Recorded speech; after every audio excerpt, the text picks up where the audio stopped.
Maligayang pagbabalik mga kasolida. Casimiro latest update. Napapabalitang lilipat sa Mayweather promotion. Nilinaw na CEO ng Mayweather. Nagsalita na rin. Jonas One Punch Sultan pinabura ng WBO. Yan ang ating pag-uusapan mga kasolida. Para sa ating unang balita mga kasolida, mga laban ng Pinoy na ating aabangan.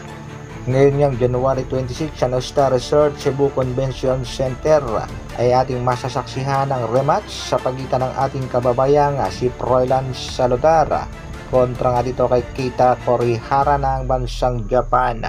Matatandaan nating tinalo na ni Saludar itong si Kurihara noong October 12, 2023 na kung saan knockout niya ang inabot nitong hapon sa unang round pa lang ng kanilang bakbakan. Abangan natin yan mga kasolida. Abangan din natin ang laban ng isa pa nating pangbatong si Raymart Gaballo kontra nga dito sa veteranong si Pai Paroba. Ito nga ay gaganapin naman sa February 13. Sa kasalukuyan nga ay rank number 1 itong si Raymart Gaballo sa WBO Bantamweight Division, at kung sakaling ang tatalunin niya itong si Paroba ay magiging mandatory ang ating pangbatong si Gaballo at pwedeng mapalaban dito sa kampiyon na si Jason Moloney. Alam naman nating target ni Moloney ang unification kontra dito kay Emmanuel Rodriguez. Gusto ngang makabawi nitong si Moloney dahil tinalo na siya ni Rodriguez sa una nilang laban. Pero kung makakalaban ni Gaballo itong si Jason Moloney, malaki ang pag-asa ng ating kababayang manalo dahil itong si Moloney ay tinalo ni Rodriguez samantalang si Rodriguez tinalo naman ni Gaballo. Abangan din natin mga kasolid ang laban ni One Punch Sultana kontra sa Japanese boxer knockout artist na si Rico Masuda na may katadang 3 wins, 3 knockouts, may isang talo at may tangkad na 5'6" at reach 69.5 inches. Samantalang itong si Sultana 19 wins, mayroong 6 na talo, 5'5" lang ang height at 63.5 lang ang haba. Samantala WBO tila pinabura na rin ang ating kababayang si Jonas One Punch Sultan dahil sa kasalukuyan ay biglang pagangat nito sa ranking sa Bantamweight Division. Number 6 na nga itong si Jonas Sultan. At heto nga daw ang mga notable wins nitong ating kababayang si Sultan. Ang talunin ng undefeated fighter na top rank prospect na si Caraballo Baya, split decision. Tinalo rin nitong si Jonas Sultan ang ating pangbatong si Angas ng Pinas. At tinalo rin ito si Makasolit Tete bayan knockout. Pinatulog nga ni Sultan itong Afrikano. Kaya suportahan din natin mga kasolid ang laban ni Jonas Sultan. Sa February 24 nga yan mga kasolid, kasabay ng laban ang isa pa nating pangbatong si Pretty Boy Jerwin Ancahas kontra sa kapatid ng Japanese monster na si Takuma Inoue, ang kasalukuyang WBA Bantamweight Champion. Susubukan nga ni Kabaya na baklasan ng titulo itong si Takuma Inoue. Suportahan din natin yan mga kasolid. Sa kabilang balita naman mga kasolid, alam naman natin na ang ating pangbatong si Cuadro Alas Janrel Casimiro ay nakapirma ng kontrata dito sa mga Japanese promoter Pressure Boxing Promotion. Pero biglang umalingasaw nga ang balitang kinukuha daw ng Mayweather at lilipat na raw ang ating pangbato sa Mayweather promotion.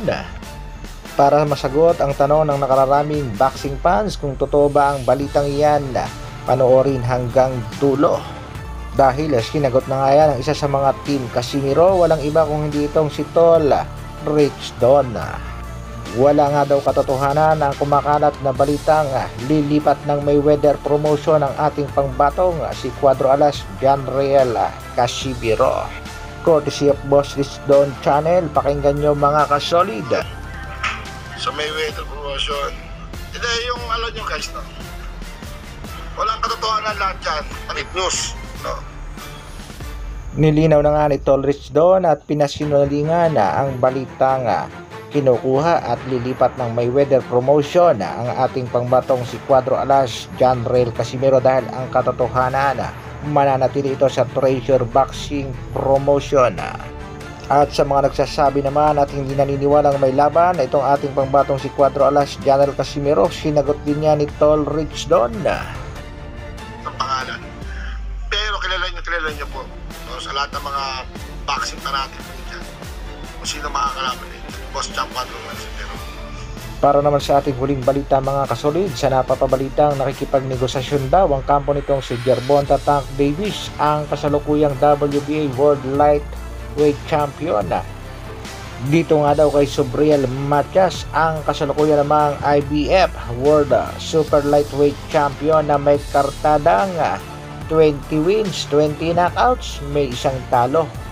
CEO ng Mayweather Promotion nagsalita na. Ito nga ang kanya naging pahayag. Mayweather Promotion CEO Leonard Ellerbe denies that Gervonta Tank Davis is negotiating with the dangerous puncher Subriel Matias. Malinaw na malinaw rin mga kasolid na walang nagaganap na negosasyon sa pagitan nitong si Matias at nitong si Gervonta Tank Davis. Kaya mga kasolid, suportahan lang natin ang ating pangbatong si Cuadro Alas, General Casimiro, at huwag tayong maniniwala sa kumakalat na balita nga walang laban ang ating nag-iisang angas ng Pinas na ipinapakalat nga daw ng kampo na nitong si Mr. Siana. Abangan lang natin ang mga latest update sa ating nag-iisang angas ng Pinas, Cuadro Alas, General Casimiro. Hanggang dito na lang muna mga kasolid. Maraming salamat sa patuloy na pagsuporta at panonood. Isang like naman dyan, at sa mga bagong mapapaligaw sa aking channel, subscribe naman dyan. Mabuhay, Dr. Alvin Vlogs. Bra!